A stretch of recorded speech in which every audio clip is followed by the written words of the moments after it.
जो halo alkane है इनके दूसरे प्रकार के रासायनिक गुण होते हैं विलोपन यानी निराकरण अर्थात एलिमिनेशन अभिक्रियाएं। ये बीटा विलोपन अभिक्रिया देते हैं।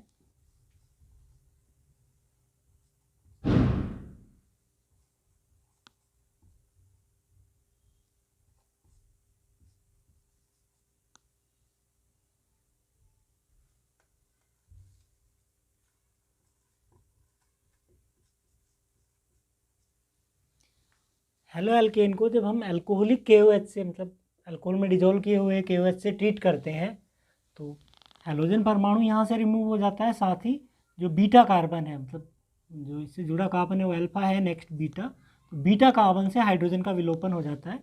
इस प्रकार हमें असंतृप्त अणु यानी एल्कीन प्राप्त होते हैं। हेलोजन परमाणु से जुड़ा कार्बन है फर्स्ट कार्बन मतलब वो अल्फा कहलाता है, इससे नेक्स्ट बीटा नेक्स्ट गामा इस तरह की पुराने पैटर्न में नंबरिंग होती थी। तो हेलोजन परमाणु विस्थापित होगा, साथ ही जो हेलोजन से जुड़ा नेक्स्ट कार्बन है मतलब बीटा कार्बन है वहाँ से H विस्थापित होगा। ऐसा जो अल्कोहलिक KOH है उस स्थिति में हो पाता है। यदि हम साधारण जलीय KOH यूज करते हैं तो प्रतिस्थापन अभिक्रिया होती है, लेकिन अल्कोहलिक KOH में जो अल्कोहल हम यूज करते हैं तो C2H5 और निगेटिव टाइप का बल्कि ग्रुप होता है। ये प्रतिस्थापन की बजाय एलिमिनेशन करता है मतलब प्रोटॉन सब्सट्रैक्ट कर लेता है।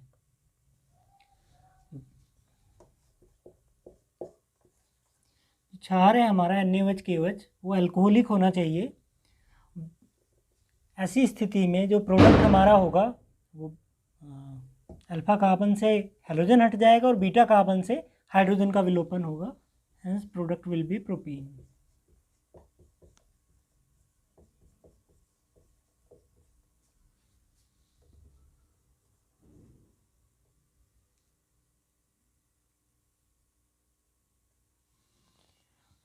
अपोजिट वे में करके याद रख सकते हैं कि जब हम अल्कोहलिक KOH यूज करते हैं प्रोडक्ट में हमारा जल बनता है, और जब हम जलीय KOH यूज करते हैं तो प्रोडक्ट अल्कोहल बनता है। इस तरह ही आपको माइंड रह सकेगी आसानी से। तो असंतृप्त अणु यहाँ बन पाएंगे, प्रोडक्ट विल बी प्रोपीन। एक और कंडीशन देखते हैं जहाँ एक से ज़्यादा विलोपन की स्थिति हो। मान लीजिए ये अणु हम लेते हैं तो यहाँ हमारे पास दो बीटा स्थितियाँ हैं, एक ये और एक ये। सामान्यतः दोनों पे विलोपन की समान संभावना है, लेकिन जो हमारा मेजर प्रोडक्ट बनता है ये मेजर होगा यानी मुख्य उत्पाद, और जो माइनर अमाउंट में बनेगा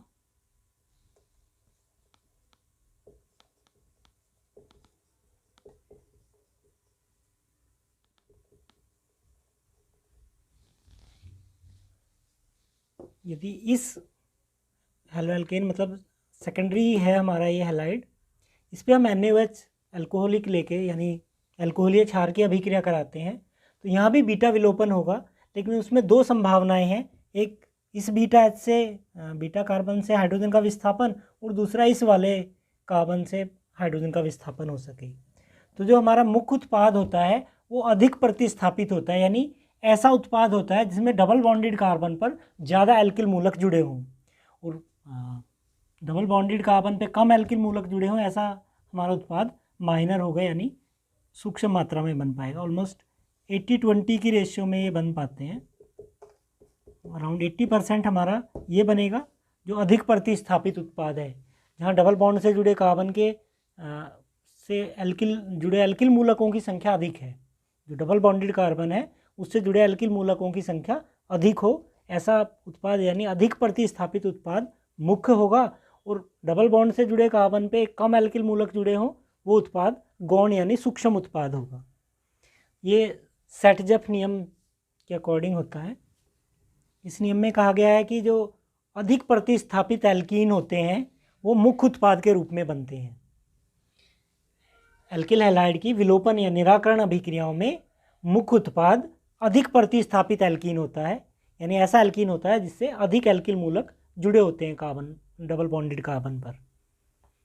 तीसरे टाइप की जो केमिकल प्रॉपर्टीज़ हैं वो हैं धातुओं से अभिक्रिया। यहाँ पे हम 2 अभिक्रियाएं पढ़ सकेंगे। एक है वुर्ट्ज अभिक्रिया। हेलो एल्केन को शुष्क ईथर की उपस्थिति में सोडियम धातु से अभिकृत करें तो एल्केन हमें प्राप्त होते हैं, वो भी सम संख्या वाले एल्केन होते हैं। तो ये एल्केन बनाने का मेथड है जिससे हम सम संख्या वाले एल्केन बना सकते हैं। तो कराना हमें है कि हेलो एल्केन को या एल्किल हैलाइड को शुष्क ईथर की उपस्थिति में सोडियम धातु से अभिकृत करना है। हेलो एल्केन हमारे होंगे RX 2Na plus XR, reaction in presence of dry ether. भी इस तरह से अभिक्रिया होगी कि दोनों R आपस में जुड़ सकेंगे।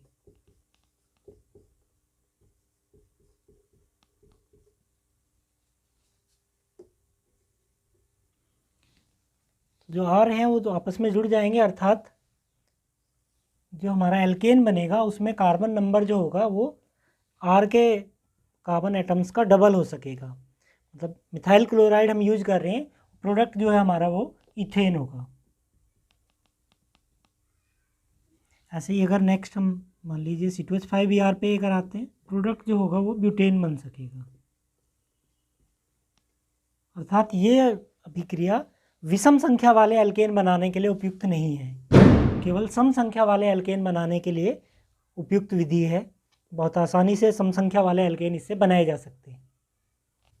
धातुओं से अभिक्रिया में दूसरी अभिक्रिया होगी हमारी मैग्नीशियम धातु से अभिक्रिया। एल्किल हैलाइड है RX, इसे हम मैग्नीशियम धातु से ट्रीट करें। शुष्क ईथर की उपस्थिति यहाँ भी आवश्यक है। तो जो प्रोडक्ट हमारा बनेगा वो RMgX, एल्किल मैग्नीशियम हैलाइड, जिसे हम कहते हैं ग्रिग्नार्ड अभिकर्मक। काफ़ी उपयोगी यौगिक है ग्रिग्नार्ड अभिकर्मक, और बहुत सारे कार्बनिक यौगिक इससे बनाए जा सकते हैं। मान लीजिए हम हैलाइड लेते हैं इथाइल ब्रोमाइड यानी ब्रोमा एथेन, और इसे मैग्नीशियम से ट्रीट करते हैं। अगेन कोई ड्राई ईथर की प्रेजेंस, प्रोडक्ट हमारा होगा C2H5MgBr यानी इथाइल मैग्नीशियम ब्रोमाइड या ग्रिग्नार्ड भी।